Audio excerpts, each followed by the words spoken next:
I mean, vaping is the most popular quitting method in the world.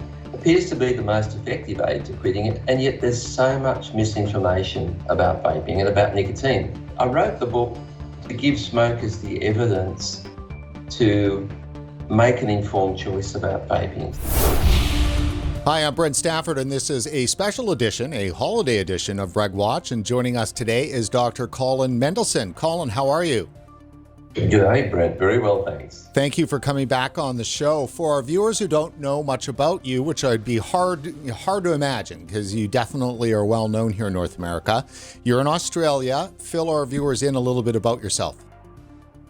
Well, I'm a tobacco treatment expert, I guess. I see patients about their smoking, but I have an academic side. I've been an associate professor in the School of Public Health and Community Medicine at the University of New South Wales.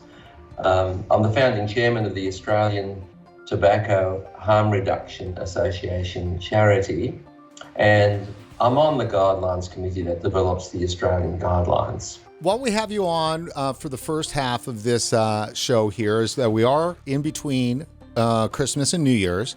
And so we wanted to talk about stopping smoking, which in the end, that's really the goal of all the vaping conversation. Of course, though, for lots of vapors like me, it keeps me from going back to smoking. But this is the time when people are talking about quitting, and you've just written a book. Tell us about this book. Yeah, look, vaping is the most popular quitting method in the world, certainly in Western countries, and it appears to be the most effective aid to quitting it, and yet there's so much misinformation about vaping and about nicotine. And, there's the junk science, there's the misleading media. It's seriously misleading people, and we're missing a huge opportunity. So I wrote the book to give smokers the evidence to make an informed choice about vaping. So it tells them what they need to know in terms of the safety and the effectiveness, regulations and the arguments against vaping.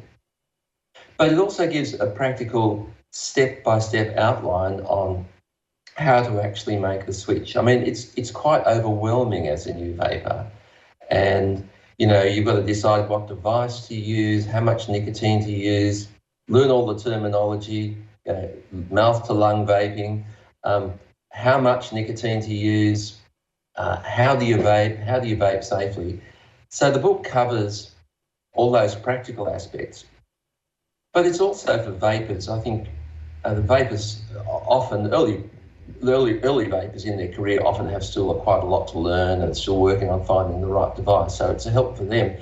People are always telling them, look, that's worse than vaping, than smoking, or you'll get popcorn lung, or you'll get lung cancer in 20 years. And I think they need to know the facts to be able to feel comfortable about it rather than be discouraged.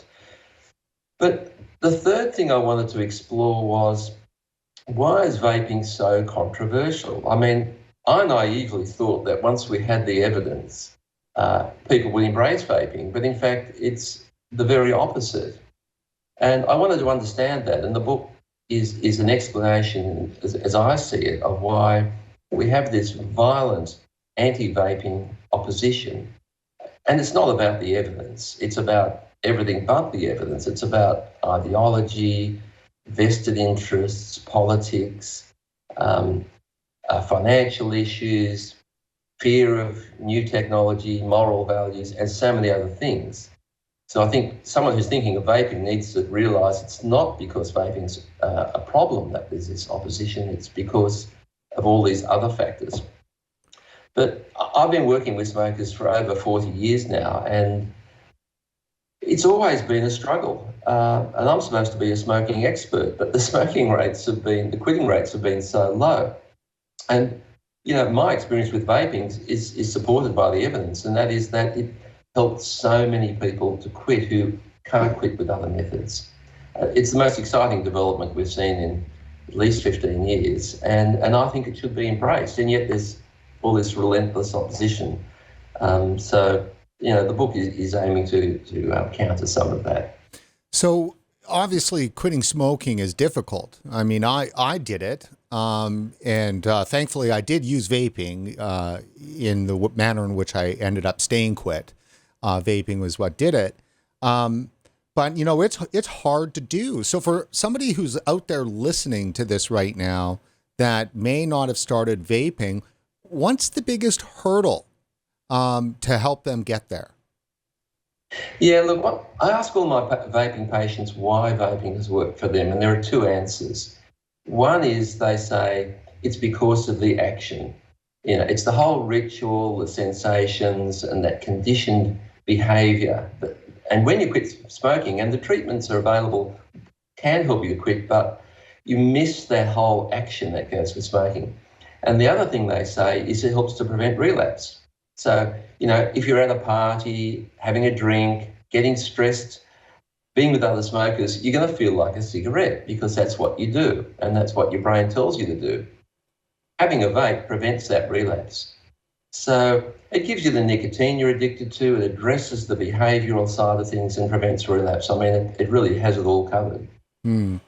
Now, I want to make sure that we do this more than once during the show. So the book, where can you buy it? So our audience here in the United States and those in Canada, are they able to get this book?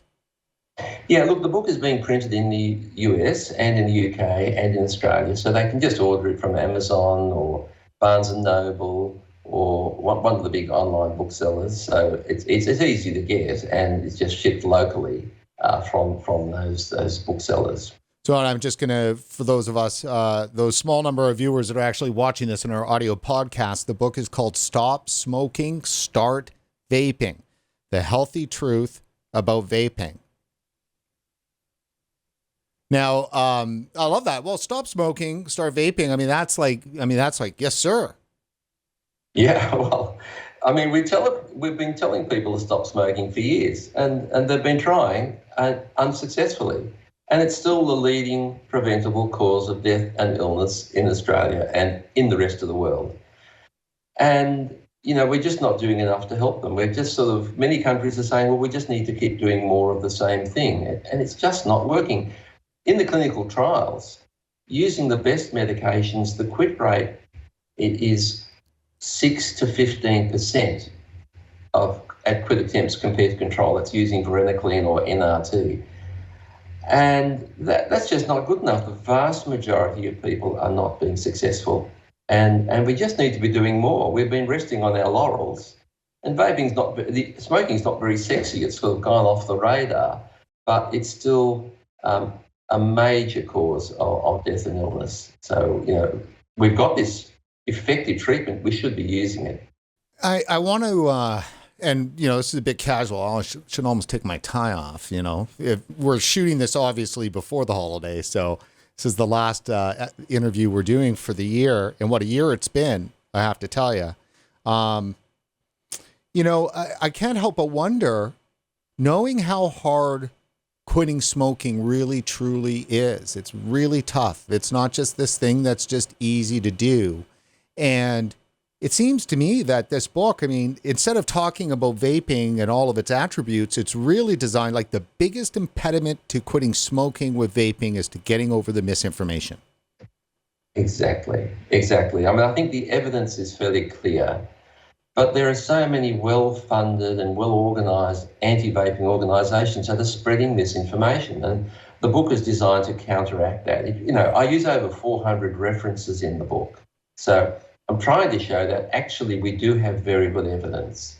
You know, if you go to the Royal College of Physicians, Public Health England, the NASM in the US, the evidence is there, and the thousands of research studies.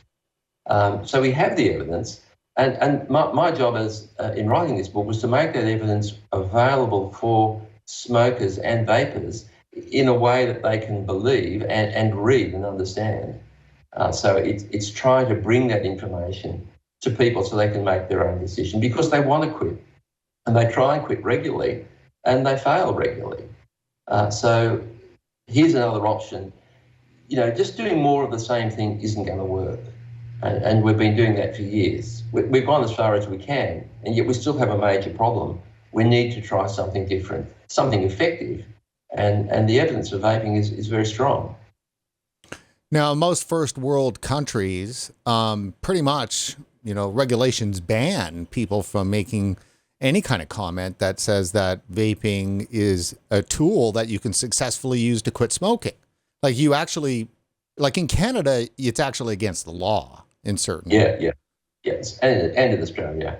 And I was very careful with the book. I got thousands of dollars of legal advice to make sure I wasn't crossing any of those boundaries. Because, you can't say things like that. You can't promote vaping, which is extraordinary. You can't say, this is a quitting aid as such. There are so many, rules about what you can and can't do, which basically are barriers to people using what's probably the most effective quit method we have. Yeah, that's curious. You can understand using, say, the United States as an example, the FDA, and one of the raison d'etres for creating the FDA was, all the patent medicines out there, basically people selling snake oil, that kind of stuff, right? Making claims about tonics and so forth in the 19th and early 20th centuries. And so that's why the FDA has existed, to prevent people from making those kinds of claims. Now, though, it just seems that it's kind of market protection for pharmaceutical companies. It certainly seems like that. I think what the FDA and our TGA and the MHRA, although in the UK they are doing this, but they just need to get out of the way. They just need to accept the evidence and let people do what people want to do. I think, I often come back to the harm principle with vaping, and that is that people should be allowed to do what they want as long as they're not harming anyone else. And with vaping, that's certainly the case. And there's no role for government to regulate that. Well, everything should be regulated, but there's no role for government to ban that if no one's being harmed, and there are huge potential benefits. Yeah, it seems strange. A lot of people lately and, have been experiencing around, a certain particular global pandemic that's going on, some constraints around what they're able to say and getting censored on social media. However, if you're a vaping supporter and wanted to promote vaping in a certain manner on Facebook and Twitter and so forth for a long time now, long before COVID, you had to be very careful with what you're saying. And, what does it mean if then, people come up with some great options, some home remedies of some sort for any particular kind of an issue or an affliction, and they want that word of mouth to spread the news of this great thing, and you can't until because the FDA says you can't. Yeah, but look, the difference, of course, with vaping is that we have lots of evidence. But there's what really distresses me about this debate is that there's a huge double standard for vaping. So anti-vaping people say that we should have at least 30 years before we can be sure that vaping is safe. But when they produced the COVID vaccine, already within a few months, that was absolutely fine. We didn't need long-term proof. We were worried about COVID, as we should be about smoking. So suddenly we didn't need 30 years of evidence. So, there's a lot more than evidence going on here. There's all sorts of background motivators behind the opposition to vaping. Let me ask you, in terms of this book, how long did it take to write it? Yeah, look, I've been working in this field for 40 years. So, the evidence around smoking and vaping has been gradually building, and I've been following it very closely. So it actually took me only 6 months to write. Much of what I've put in the book is stuff that I've written before in various articles and blogs and so on. So the time to write the book was not long, but the preparation, I guess, was much longer. 6 months altogether. Right. And it is a real piece of work. It's 346 pages. Yes, look, it just got bigger and bigger. As I was writing, I realised more and more needed to be said. It was originally meant to be just about the evidence. Then it became about, well, how do you actually make that switch? Because if you're a smoker, it's very hard to get accurate information. And there's a lot of terminology. There's a lot of information to take on. And people sometimes try vaping the wrong way. It doesn't work for them, and they give it away. And that's a real shame. I think if you do it properly, you have a much better chance of being successful. And I think people often don't have that knowledge that they need when they start, just like we provide for any other treatment. Let me ask you, as we're kind of going through this quick start guide for smokers, a lot of this depends on living in an area that is amenable to vaping. And Australia currently is not. And feel free to start, providing us some information about that. Yeah, I think the book is written with the Australian regulations and context in mind, but the vast majority of it applies to the rest of the world. So I do specifically describe the regulations in Australia, but there's a lot of reference to international circumstances as well. So I think we've had a lot of interest globally, I must say, and I'm pleased about that, because I think the problems apply everywhere. They're certainly more harsh in Australia, but the same evidence applies, the same guidelines for getting started. In Australia, you're required to get a prescription for nicotine. And we have to say that in the book. And of course, I point out to international readers that that's not relevant for them. But, we have an absurd situation in Australia where it's easier to smoke than it is to vape. So if you want to vape, you need to go to a doctor to get a prescription, convince the doctor that it's appropriate for you. Most of the doctors have no idea what you're talking about. They don't know about vaping. They haven't been trained. They don't know how to write a prescription. They've been told for years that vaping is risky. And also there are legal issues for them. They're being asked to prescribe a product which is not approved by the medicines regulator. So if there was some problem, well, they're theoretically at risk. And so if you get your prescription, then you've got to somehow navigate the importation process. So you can't just buy nicotine from Australia. You've got to import it from overseas. And if you're a smoker, importing nicotine and going through those hoops to import, work out what you need, it's very challenging. Email or upload a copy of your prescription to an overseas vendor so it can be enclosed with your order? That's right. You have to send your prescription to the vendor overseas. They return it with your order.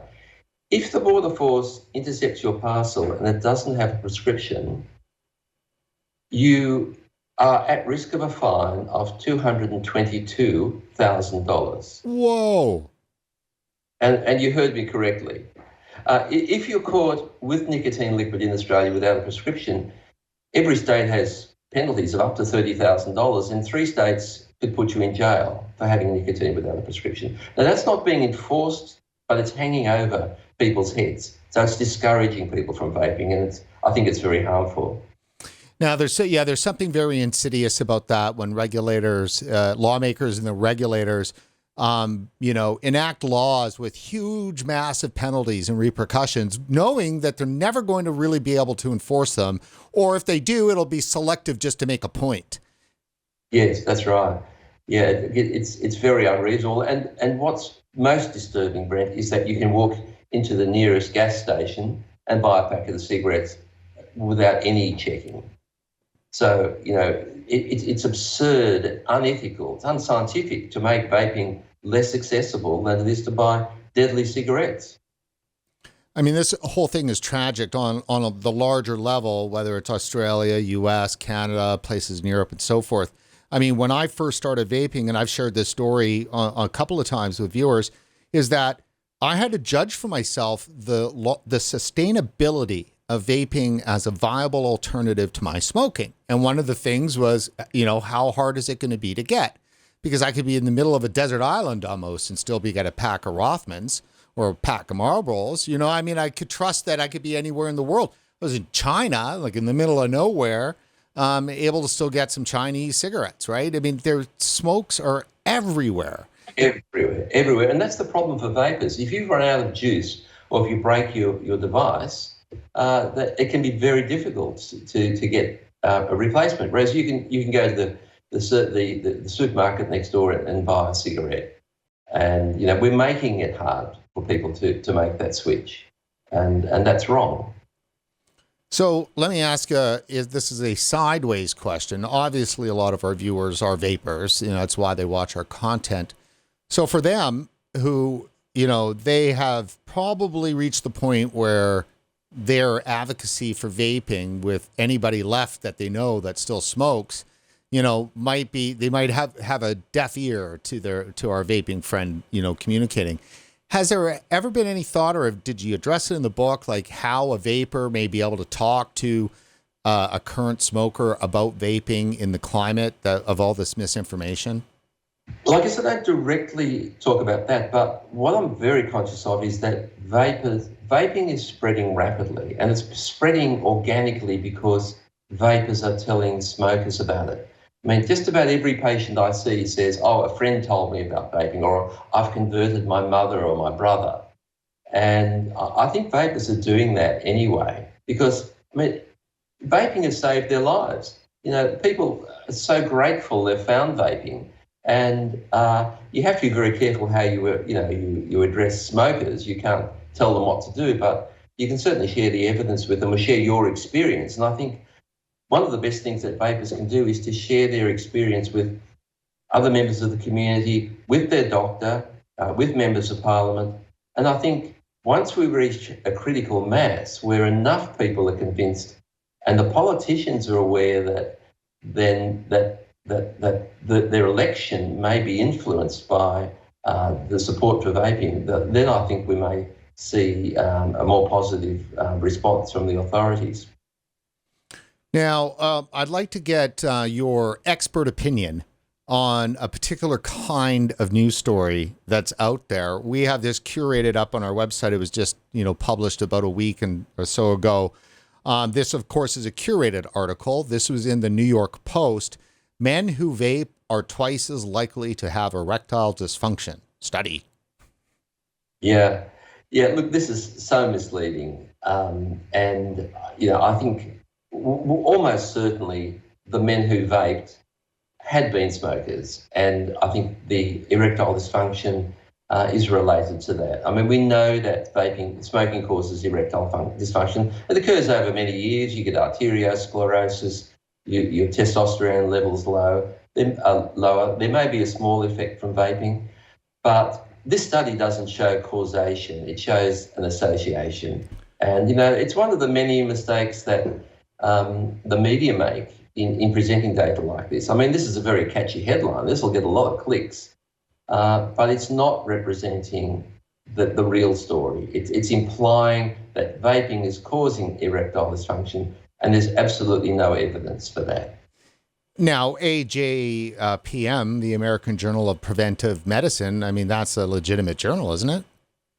It is. And look, to some extent, what they wrote in the journal was reasonably accurate. They did say there was no causation, but there was some misleading information, I think, in there, and if you read the article in detail. But that's only one part of the story. The other part of the story is that the media distorts this. There was an Australian media outlet recently that basically implied that vaping was causing erectile dysfunction, and the story was all about that. And I remember the doctor who was describing this was rolling her eyes at, oh, here we go again, another harm from vaping. And the message was very clear, and so it's partly, I think a fault of the journal, but also it's often in the media release, the findings are distorted, and then once the media get hold of it, well, they want to make it as juicy as possible. So we end up with misleading information. What I'd like to see, I don't know if we'd have access to this. We tend to have access to it if it's university research that's come out. The university's media department will send out a press release, and you can actually track back. You can take a look at the actual paper, see what it says, then look at the summary that was written after, also by the researchers, I'm sure with some influence by the department, and then it gets to the university's PR department, and then they take it up the next step, and then the media just goes crazy with it. Yeah, that's right. And in one of the stories I read on CNN about this study, the author said they'd adjusted for smoking, whereas in fact there was absolutely no evidence of that in the study. So they said they've taken out any influence of smoking that was implied what they wrote. Actually, they didn't, and I've consulted a couple of other colleagues who know more about this than I do, and they said, No, they've only compared vapers who smoke to other people who smoke who didn't vape, and there was no comparison with non-smokers. It's crazy because the researcher is actually doing partially is eliding. Yes, I think so. I think, people start out with an intention to prove something that they believe in, and somehow they find it even when it's not there.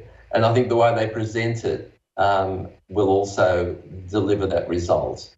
But when you look more objectively at it, of course, you often find different things. And that's what the people are hearing, and that's why they're confused. One of the negative outcomes of that is that people are losing confidence, I think, in health authorities and in news outlets. I often hear people say you can't believe anything you read in the papers, and look, more and more that's true.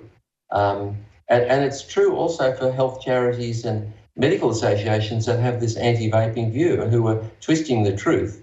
And I think the implications are broader than just vaping. I think it's undermining our belief in medical authorities. And it's because and we aren't getting that balance. We are hearing the negative stories, very little of the positive stuff. And the negative stuff doesn't get challenged. And, my experience with the media is that typically they refuse to respond when you complain about an article. If I write, I contacted the journalist who prepared this story about erectile dysfunction, and I got no response. So I wrote a blog, so hopefully some people will read it. But they won't correct, in most cases, the clear mistakes that they're making. And no wonder people are confused. Now, speaking of your blog, we just curated a story. New Zealand puts Australia to shame, new report. And this is from your blog, so let's just head to it here. And so what is the gist of this? Yeah, look, it's really interesting. Like, New Zealand are our cousins. They're just across the Tasman Ocean, very close. And they're very similar to Australia, and they have very similar smoke-free laws. And it's like we're running a randomised controlled trial on vaping, where Australia is the control arm. New Zealand has been very vape-friendly, and and of course Australia is very opposed. So the New Zealand government's been supporting vaping for some time. They've set up 2 websites encouraging smokers to switch and providing the facts. And smoking rates have been falling faster in New Zealand than they have in Australia. Last year, the government passed legislation to formally legalise and regulate vaping. And since then, the smoking rate in New Zealand, the daily adult smoking rate, fell by 20%. And there were no other significant policy changes, so we're putting most of that down to vaping. In that 1 year, youth smoking fell from 3 to 1%. Now, in Australia, we're opposed to vaping, and we're making it as hard as possible. Smoking rates have fallen by 19% over 6 years. So over 6 years, we've had the same fall in smoking rates that they had in 1 year when they freed up vaping and made it more accessible. So I think that speaks for itself, and it shows, as I say, we're the control arm in this trial, and we're suffering for it.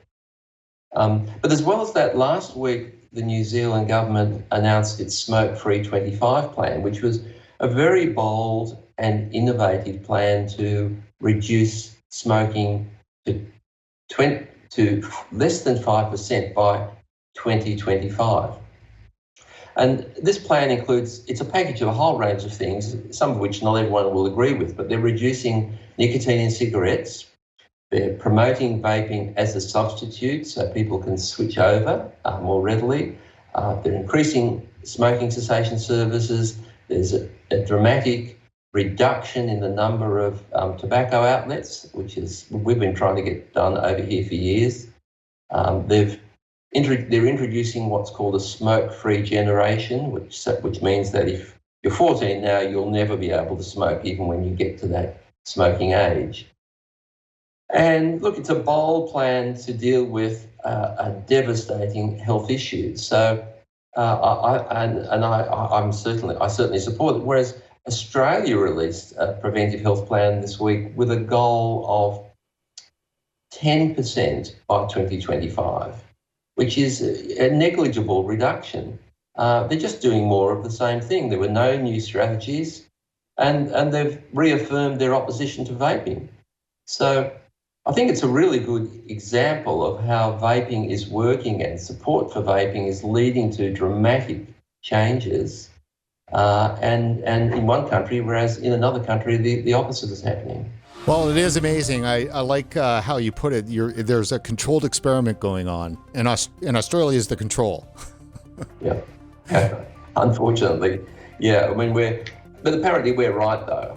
Our health authorities have told us that all the other countries have jumped in too quickly and will be proven right in the long run. So there's no acknowledgement that this is actually the correct way to go. Well, there you go. Well, Dr. Mendelsohn, thank you so much for joining us. One last little plug for the book. It's Stop Smoking, Start Vaping, The Healthy Truth About Vaping. And you can go to Amazon. I'm sure you can find it. And have a Happy New Year. Thank you so much, Brent. Thank you for having me.